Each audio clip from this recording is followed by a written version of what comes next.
ሰላም ጤና ይስጥልኝ የማዩ ስፖርት ተከታታዮች እንደምን አላችሁ? ለተሁድ ላይ ተገኝተናል። አመሻሹ ላይ እየተሰሙ አጫጭር የስፖርት ዜናዎችና የዓለም ዋንጫ ዜናዎችን ይዘን መተናል። እስከ መጨረሻው አብራችሁን ሁኑ። ቻናላችን ሰብስክራይብ፣ ቪዲዮአችን ላይክ አድርጋችሁ እንድታበረታቱን በአክብሮት እንጋብዛለን። በቅድሚያም እንግዲህ የዓለም ዋንጫ ጨዋታን እንመለከታለን። የዓለም ዋንጫ 16 ውስጥ ጥሎ ማለፍ ጨዋታዎች እንግዲህ ዛሬም ሲቀጥሉ ሁለት ጨዋታዎች ይደረጋሉ።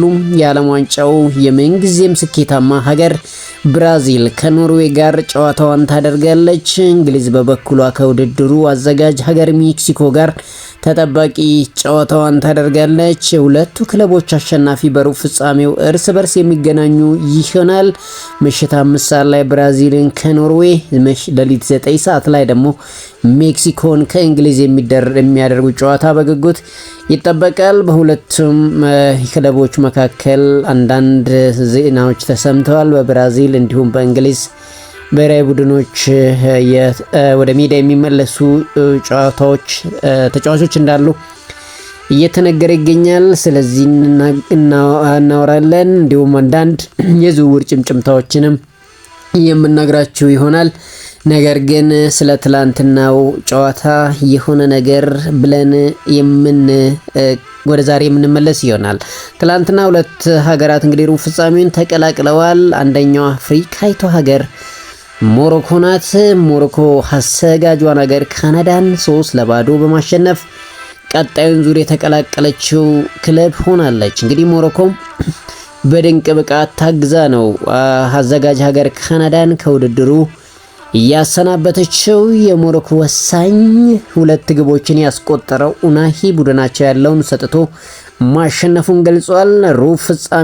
ሩብ ፍጻሜ ለመድረስ ያለንን ሁሉ ሰጥተናል ያለው ኡናሂ ድሉ ለመላው የሞሮኮ ሕዝብ ይሁንልን ሲል እንግዲህ አስተያየቱን ሰጥቷል። አክሎም በሁለተኛው አጋማሽ ለካናዳ ማን እንደሆነን አሳይተናል፣ አጫወታችን ተከትለናል ሲል ገልጿል። ኡናሂ የጨዋታ ኮከብ በመባል እንግዲህ መመረጥ ችሏል።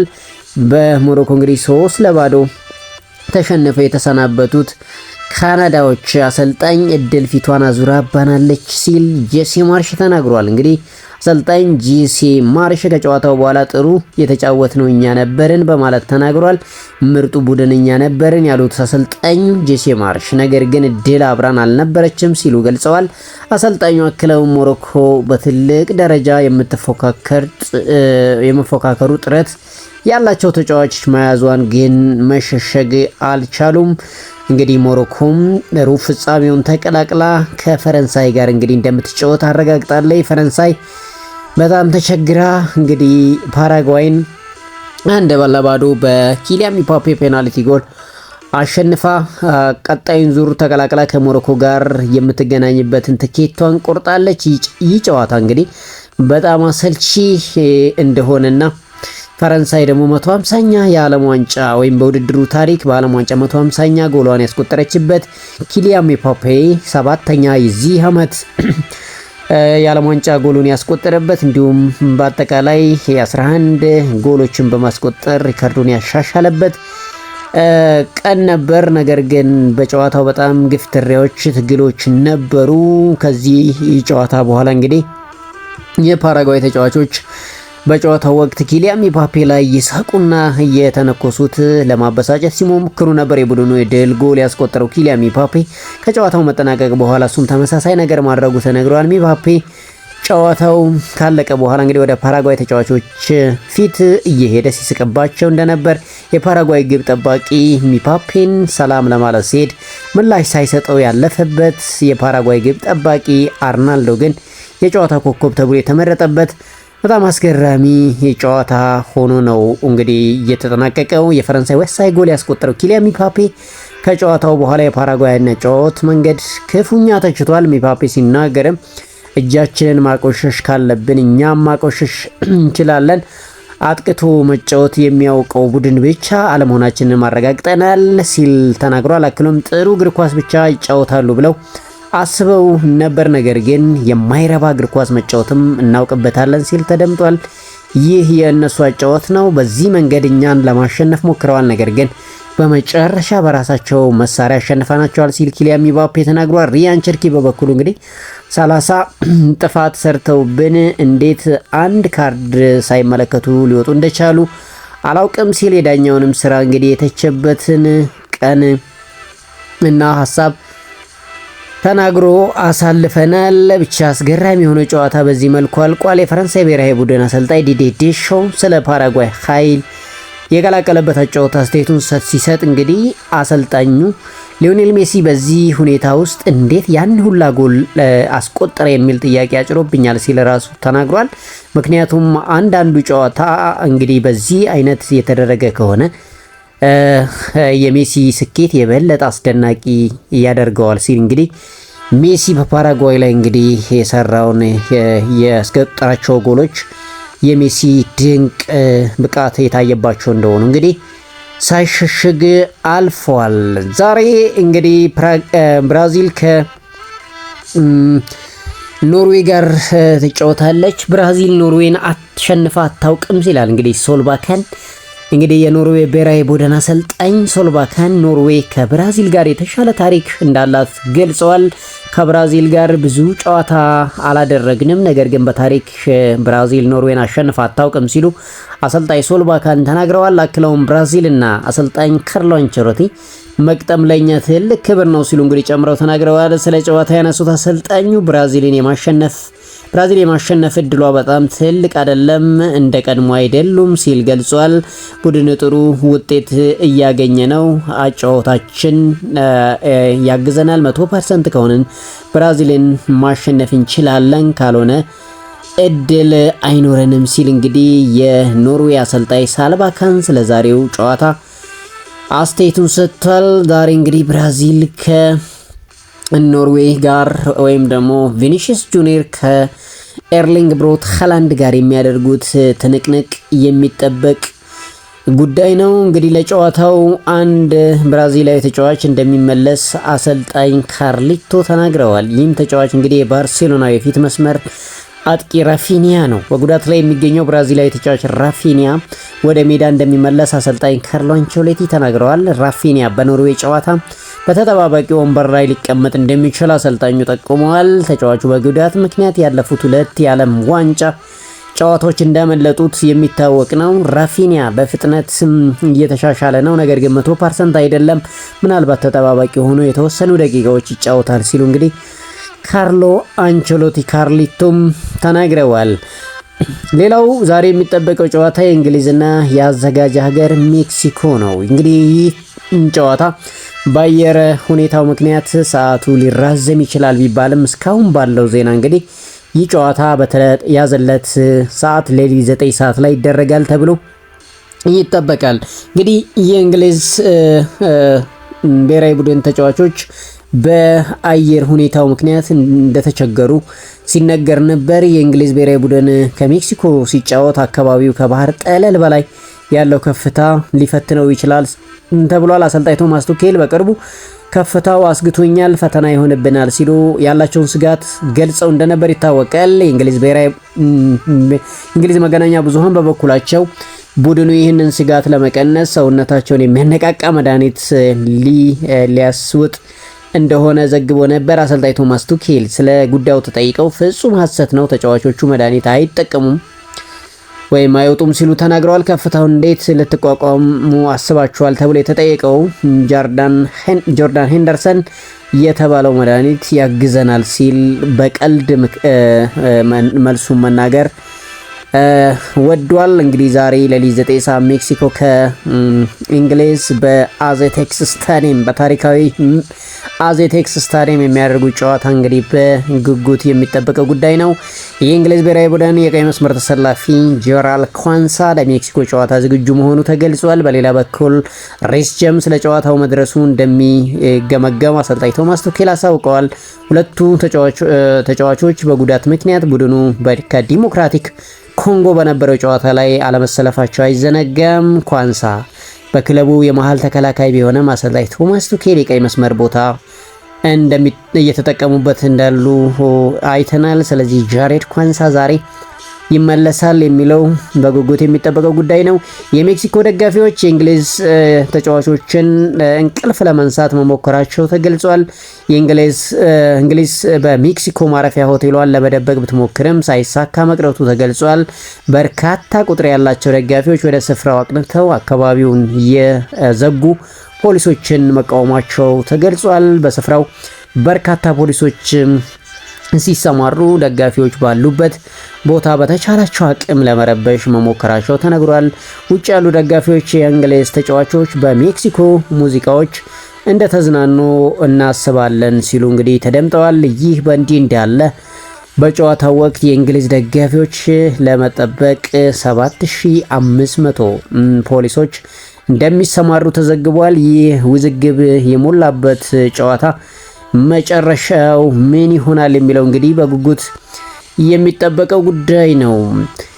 የፊፋው ፕሬዝዳንት ጂያኒ ኢንፋንቲኖ በዓለም ዋንጫው የመጀመሪያ 16 ቀናት ጨዋታዎች ለመመልከት በርካታ ጉዞ አድርገዋል። ኢንፋንቲኖ በእነዚህ ቀናት 27 ያህል የግል ጀት በረራዎችን ሲያደርጉ 15 ከተማዎችን አካለዋል። ፕሬዝዳንቱ አጠቃላይ ያደረጉት በረራ ከ50,000 በላይ ኪሎ ሜትር የሸፈነ ሆኗል። ጂያኒ ኢንፋንቲኖ አጠቃላይ 66 ሰዓታት አየር ላይ ሲያሳልፉ እንግዲህ ረጅሙ በረራቸው 4500 ኪሎ ሜትር የሸፈነ ነበር።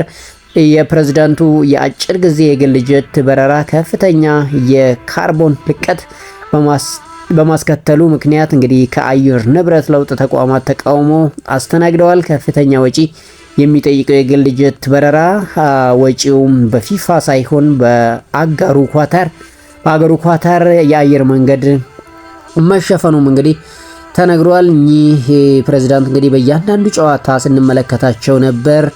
ታዲያ ይህ የሆነው እንግዲህ በተለያየ ጊዜ ወደ ተለያየ ቦታ በረራ በማድረጋቸውና ብዙ ወጪን የከፈሉበት በረራ እንደሆነ እየተነገረላቸው ይገኛል። እንግዲህ እንግሊዝ ዛሬ ምናልባትም ሜክሲኮን አሸንፋ ታልፋለች ወይስ ደግሞ ሜክሲኮም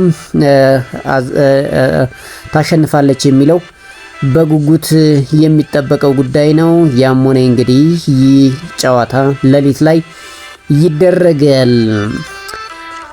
ሌላው እንግዲህ ስፔን ከክርስቲያኖ ሮናልዶ ሀገር ፖርቱጋል ጋር እንደምትገናኝ ይታወቃል።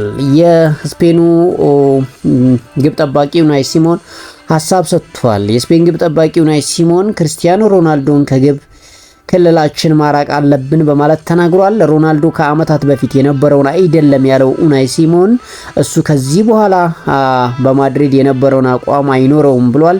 አክሎም ነገር ግን በተቻለ አቅም እሱን ከግብ ክልላችን ማራቅ ያስፈልጋል ያለ ሲሆን ከዛ ከተገኘ ግን ጨዋታ ቀያሪ ነው፣ የአጥቂ ደመ ነፍሱ አለው ሲል እንግዲህ ኡናይ ሲሞን ያለውን ስጋት ተናግሯል። የኔሽንስ ሊግ ፍጻሜ በፍጹም ቅጣት ምት ክልል ያገኘውን ኳስ ማስቆጠሩን አንዘነጋውም ሲል ጨምሮ ተናግሯል። እንግዲህ ወጣቱ ላሚን ያማል ከአንጋፋው ክርስቲያኖ ሮናልዶ ጋር እንደሚገናኙ ይታወቃል። ምንም እንኳን ድሮ የምናውቀው አቋሙ ላይ ባይገኝም አሁንም ኳስ ካገኘ አይምረንም ሲል እንግዲህ ኡናይ ሲሞን ቡድኑን ከወዲሁ አስጠንቅቋል። ዛሬ እንግዲህ ብራዚልና ኖርዌይ ሲገናኙ የሁለት ተጫዋቾች ጉዳይ ከወዲሁ እንግዲህ እንዲጠበቅ ሆኗል። ጋብሪኤል ማጋሌሽ ከኤርሊንግ ብሮት ሃላንድ እንግዲህ በአርሰናልና በማንቸስተር ሲቲ ጨዋታ ላይ ፍትጊያ እና እንግዲህ ትግል ያሳዩን ጋብሪኤል ማጋሌሽ እና ኤርሊንግ ብሮት ሃላንድ ዛሬ የሚጠበቃሉ። የኖርዌይ ፊት መስመር አጥቂ ኤርሊንግ ሃላንድ ለጋብሪኤል ማጋሌሽ ያለውን አድናቆት ገልጿል። እሱ አስደናቂ ተጫዋች ነው ያለው ኤርሊንግ ሃላንድ እንግዲህ በፕሪሚየር ሊጉን አሸንፈዋል፣ ሁሉም ክብር ይገባዋል ሲል ተናግሯል። ነገር ግን ብራዚል ለማርኪኒዮስ እና አሊሰን ቤከር አይነት ልምድ ያለው የኋላ መስመር መያዟን መዘንጋት የለብንም ሲል ጨምሮ ተናግሯል። ሃላንድ አክሎም እንግዲህ ሙሉ የብራዚል ብሔራዊ ቡድን ጠንካራ ነው፣ የኋላ መስመሩ ጥብቅ ነው ሲል ተናግሯል። ዛሬ ሁለቱ ተጫዋቾች እንግዲህ በተለያየ ፍጥጫና ትግል የሚጠበቅ ይሆናል። ማቲያስ ኩኛ ሃላንድ ላይ ብቻ ማተኮር የለብንም ሲል አስተያየቱን ሰጥቷል። ብራዚላዊ ተጫዋች ማቲያስ ኩኛ እንግዲህ ኖርዌይ ብዙ ስጋት መፍጠር የሚችሉ ተጫዋቾች እንዳሏት ተናግሯል። ስለ ኤርሊንግ ሃላንድ የተጠየቀው ኩኛ እሱ ምርጥ ተጫዋች ነው፣ ከእሱ ጋር ጥሩ ግንኙነት አለን ሲል ተናግሯል። ነገር ግን በቀጣይ ጨዋታ አንድ ተጫዋች ላይ ብቻ ማተኮር ተገቢ አይደለም ሲል ጨምሮ ተናግሯል። የኖርዌይ ብሔራዊ ቡድን ብዙ ስጋት መፍጠር የሚችሉ ተጫዋቾች ይዛለች ሲል ማቲያስ ኩኛ እንደ ቡድን ማተኮር እንዳለባቸው ተናግሯል። ወደ ዝውውር ዜናዎች ስናልፍ የቱርኩ ክለብ ቤክስታሽ ሊሳንድሮ ትሮሳርድን ለማስፈረም ከአርሰናል ጋር ከስምምነት መድረሳቸው እየተነገረ ይገኛል። ቤክስታሽ ተጫዋቹን በአጠቃላይ 20 ሚሊዮን ዩሮ በሚደርስ የዝውውር ሂሳብ ሊያስፈርመው እንደሚችል እየተነገረ ይገኛል። እንግዲህ ለማስፈረም መስማማቱ ሁሉ እየተነገረ ይገኛል። ዝውውሩ ገና አለመጠናቀቁና ክለቡ በግል ጥቅማ ጥቅም ዙሪያ ከተጫዋቹ ጋር እየተነጋገረ መሆኑ ተናግሯል። የ31 ዓመቱ ተጫዋች ሊሳንድሮ ትሮሳርድ በአርሰናል ቤት ያለው ኮንትራት በሚቀጥለው ዓመት ያበቃ ነበር። ትሮሳርድ አርሰናል ባለፈው ዓመት ፕሪሚየር ሊጉን ዋንጫ ከሁለት አስርት ዓመታት በኋላ ሲያሳካ እንግዲህ ትልቅ አስተዋጽኦ ነበረው። ይህን ተጫዋች እንግዲህ አርሰናሎች ሊለቁት እንደሚችሉ እየተነገረ ይገኛል። በተለያዩ ሚዲያ ላይ የተዘዋወሩ ያሉትን የዝውውር ጭምጭምታዎች ስናነሳ የጁሊያን አልቫሬዝ ጉዳይ ቀዳሚ ይሆናል። እንግዲህ ፒኤስጂ ጁሊያን አልቫሬዝን ለማስፈረም ታሪካዊ የዝውውር ክፍያ ለመክፈል ዝግጁ መሆኑም እየተዘገበ ይገኛል። ፓሪስ ሰን ጀርሜን አርጀንቲናዊን አጥቂ ጁሊያን አልቫሬዝን ከአትሌቲኮ ዲ ማድሪድ ለማስፈረም ከፈለገም በክለቡ ታሪክ ከፍተኛ የዝውውር ክፍያ ሊያቀርብ እንደሚገባው ተዘግቧል። እንግዲህ 26 ዓመቱ አጥቂ ጁሊያን አልቫሬዝ በአትሌቲኮ ማድሪድ ያሳየ አስደናቂ ብቃት በአውሮፓ ታላላቅ ክለቦች ትኩረት እንዲስብ አድርጎታል። ፒኤስጂ ብቻ ሳይሆን እንግዲህ ባርሴሎና የአልቫሬዝን ሁኔታ በቅርብ እየተከታተለ ሲሆን ሁለቱ ክለቦች በዝውውር ገበያው ለፊርማው እንግዲህ ከፍተኛ ፉክክር ያደርጋሉ ተብሎ ይጠበቃል። ሆኖም አትሌቲኮ ማድሪድ እንግዲህ ዋና ኮከባቸውን ለመልቀቅ ፈቃደኛ እንዳልሆኑ ይታመናል። ማንኛውም ፈላጊ ክለብ አልቫሬዝን በእጃቸው የማስገባት ፍላጎት ካላቸው እጅግ ከፍተኛ የሆነ ዝውውር ጥያቄ ማቅረብ ይጠበቅባቸዋል። እንግዲህ ሪያል ማድሪድ 150 ሚሊዮን ፓውንድ አቅርቦ ውድቅ እንደተደረገበት ይታወቃል። ባርሴሎናም የተጫዋቹ ፈላጊ ነው። በሌላ በኩል አርሰናልም ተጫዋቹን ይፈልጋል። አሁን ደግሞ እንግዲህ የፓሪሱ ቱጃር ክለብ ፓሪስ ሰን ጀርሜን ክለቡ ተጫዋቹን እንደሚፈልገው ይታወቃል። ከፈለገው ረብጣ ዶላር እንግዲህ ማፍሰስ ይገባዋል የሚሉ ዜናዎች እየወጡ ይገኛሉ። የጁሊያን አልቫሬዝ ማረፊያ የት ይሆናል የሚለው እንግዲህ አሁን የዚህ ክረምት የዝውውር አውታሩን የሚይዘው ዜና ሆኗል። ሌላው እንግዲህ ሪያድ ማህሬዝ ከአልኻሊል ጋር መለያየቱን ተከትሎ አሁን ላይ ክለብ አልባ ሆኗል። የ35 ዓመቱ አልጄሪያዊ በነፃ ዝውውር የፈለገውን ክለብ የመቀላቀል መብት አለው። ሪያድ ማህሬዝ ሀገሩን አልጄሪያን ከዓለም ዋንጫው ከተሰናበተች በኋላ እንግዲህ ከብሔራዊ ቡድን ራሱን ማግለሉን አሳውቋል። የቀድሞ ማንቸስተር ሲቲ እንዲሁም የሌስተር ሲቲ ተጫዋች አሁን ላይ ፍሪ ኤጀንት ሆኖ ይገኛል። ምናልባት በክረምት እንግዲህ የት ይገባል የሚለው በጉጉት የሚጠበቀው ጉዳይ ነው። ማንቸስተር ዩናይትድ ከብዙ ተጫዋቾች ጋር ስሙ እንደተያዘ እናውቃለን። ከዛ ውስጥ አንዱ ክሬንሲሲዮ ሰማርቪል እንደሆነ ይታወቃል። አሁን ላይ የወጡ ባሉ ዜናዎች ይህ ተጫዋች ማንቸስተር ዩናይትድን መቀላቀል እንደሚፈልግ ተነግሯል። ይህ ደች የክንፍ አጥቂ እንግዲህ ማንቸስተር ዩናይትድ መዳረሻው ሊሆን እንደሚችል እየተነገረ ይገኛል። ተጫዋቹም እንግዲህ በአውሮፓ ቻምፒየንስ ሊግ እና በፕሪሚየር ሊግ የዋንጫ ተፎካካሪ መሆን ይፈልጋል። ስለዚህ ማንቸስተር ዩናይትድን መቀላቀል እንደሚፈልግ አንዳንድ ዘገባዎች እየወጡ ይገኛሉ። ማንቸስተር ዩናይትድ እንግዲህ እሱን የሚያስፈርመው ምናልባትም ማርከስ ራሽፎርድን ከለቀቀ ነው። የማርከስ ራሽፎርድ ጉዳይ እስካሁን የለየለት ጉዳይ አይደለም። ስለዚህ ማንቸስተር ዩናይትድ ማርከስ ራሽፎርድ እያለ ይህን ተጫዋች ያመጣል ወይ የሚለው የሚጠበቀው ጉዳይ ነው። ኤቨርተን ከቼልሲ አንድ ተጫዋችን በይፋ ማስፈረሙ ይፋ አድርጓል። እንግዲህ የቼልሲ የመስመር አጥቂ ታሪክ ጆርጅ በ24 ሚሊዮን ዩሮም ለኤቨርተን መፈረሙ ተረጋግጧል። እንግዲህ ተጫዋቹ ባለፈው ዓመት በኤቨርተን በውሰት ውል መጫወቱ ይታወሳል። አሁን ላይ ኤቨርተን በ24 ሚሊዮን ዩሮ ይህን ተጫዋች እንግዲህ በቋሚነት ማስፈረሙ እየተነገረ ይገኛል። ታሪክ ጆርጅ እንግዲህ በቀጣይ ዓመት በኤቨርተን ማሊያ የምናየው ይሆናል። ሰላም ማርከስ ራሽፎርድ ካነሳና አይቀር እንግዲህ ማርከስ ራሽፎርድ በምንም ታምር ለሶስት የእንግሊዝ ክለቦች አልጫወትም ብለዋል። አንደኛው እንግዲህ ሊቨርፑል እና ማንቸስተር ሲቲ እንደሆነ ይታወቃል። ሶስተኛው ደግሞ ለኤቨርተን መጫወት አልፈልግም ሲል ተናግሯል። የማንቸስተር ዩናይትድ ክለብ አመራሮችም ማርከስ ራሽፎርድን ከሸጡ ለተቀናቃኙ ማንቸስተር ሲቲ እና ሊቨርፑል እንደማይሸጡት ተናግረው ነበር። ማርከስ ራሽፎርድም ይሄንን አረጋግጧል። ነገር ግን ኤቨርተንንም ጨምሩበት ያለ ይመስላል። እንግዲህ ማንቸስተር ዩናይትድን ከለቀኩ እነዚህ ሶስት ክለቦች ውስጥ መግባት አልፈልግም ሲል ተናግሯል። ትላንትና ሞሮኮ እንግዲህ ካናዳን አሸንፋ 8ቱን መቀላቀሏ ይታወሳል። በዚህ ጨዋታ አንድ ለጎል የሆነ ኳስ አመቻችቶ ያቀበለው ብራሂም ዲያዝ የአፍሪካን ክብረ ወሰን ሰብሯል። እንግዲህ በአንድ የዓለም ዋንጫ 4 የጎል የሆኑ ኳሶችን በማቀበል ቀዳሚው ተጫዋች በመሆን ሪከርዱን ይዟል። እንግዲህ ብራሂም ዲያዝ ቀጣይ ምናልባትም አሲስት የሚያደርግ ከሆነ በፈረንሳይ ጨዋታ የምንጊዜም ከፍተኛው የአፍሪካ በዓለም ዋንጫ ብዙ አሲስት ያደረገ ተጫዋች የሚለውን የበለጠ የሚያጠነክር ይሆናል። አሁን ላይ 4 ለጎል የሆኑ ኳሶችን በማቀበሉ እንግዲህ ቀዳሚ ተጫዋች መሆኑ ታውቋል። ሌላ ማንቸስተር ዩናይትድ አንድሬ ሳንቶስንም እንግዲህ ሊያመጣ ይችላል እየተነገረለት ይገኛል። ሌላው እንግዲህ ኦሬሊ ቹዋሚኒ ነው። ቹዋሚኒ ማንቸስተር ዩናይትድ በጥብቅ የሚፈልገው ተጫዋች እንደሆነ ይታወቃል። ነገር ግን ምናልባት ሪያል ማድሪድ ይህንን ተጫዋች ላይለቀው እንደሚችል እየተነገረ ይገኛል። ማንቸስተር ዩናይትድ ግን ከምንም በላይ ኦሬሊ ቹዋሚኒን ለማስፈረም እንደሚፈልግ ይነገራል። ሪያል ማድሪድ እስካሁን በይፋ እንደሚሸጠው አላሳወቀም።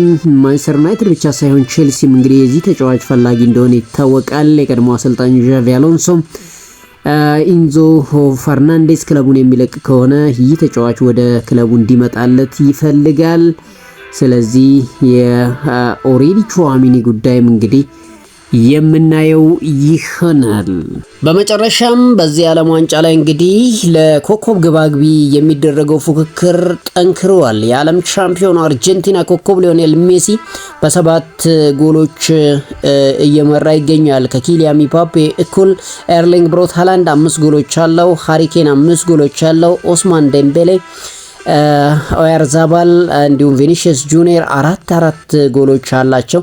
እንግዲህ ከሌሎቹ ተጫዋቾች የበለጠ እነኚህ ተጫዋቾች እንግዲህ የበለጠ ለኮከብ ግባግቢነት የሚያደርጉት ፉክክር ይጠበቃል። ቪኒሺየስ ጁኒየር እና ዛሬ ኤርሊንግ ብሮት ሃላንድ ይጫወታሉ። እንግዲህ ኤርሊንግ ብሮት ሃላንድ 5 አለው፣ ቪኒሺየስ ጁኒየር ደግሞ 4 አለው። ዛሬ ከሁለቱ እንግዲህ አንድ ጎል የሚያስቆጥር ከሆነ የበለጠ ከሊዮኔል ሜሲና ኪሊያን ምባፔ ጋር የሚፎካከርበትን እድል እያጠነከረ ይህ የሚሄድ ይሆናል። ሃሪ ኬን ወይስ ደግሞ ኤርሊንግ ብሮት ሃላንድ ኦር ቪኒሺየስ ጁኒየር ዛሬ ማን ጎል ያስቆጥረው ለኮከብ ጎል አግቢነት የበለጠ ይፎካከራል የሚለው በጉጉት ይጠበቃል። ውድ የማይ ስፖርት ተከታታዮች ለምሽቱ ያዝንላችሁ አጫጭር ዜናዎች እነኚህን ይመስላሉ። ዛሬ የሚደረጉ ጨዋታዎች ውጤት መገመት ይቻላል። ኖርዌይ ከብራዚል፣ ሜክሲኮ ከእንግሊዝ ማን ያሸንፋል? በኮሜንት ሴክሽን ግምታችሁን አጋሩን። ቻናላችንን ሰብስክራይብ፣ ቪዲዮአችን ላይክ እንድታረጉን በታላቅ አክብሮትና ትህትና እንጠይቃለን። መልካም ምሽት፣ መልካም የመዝናኛ ቀን ይሁንላችሁ።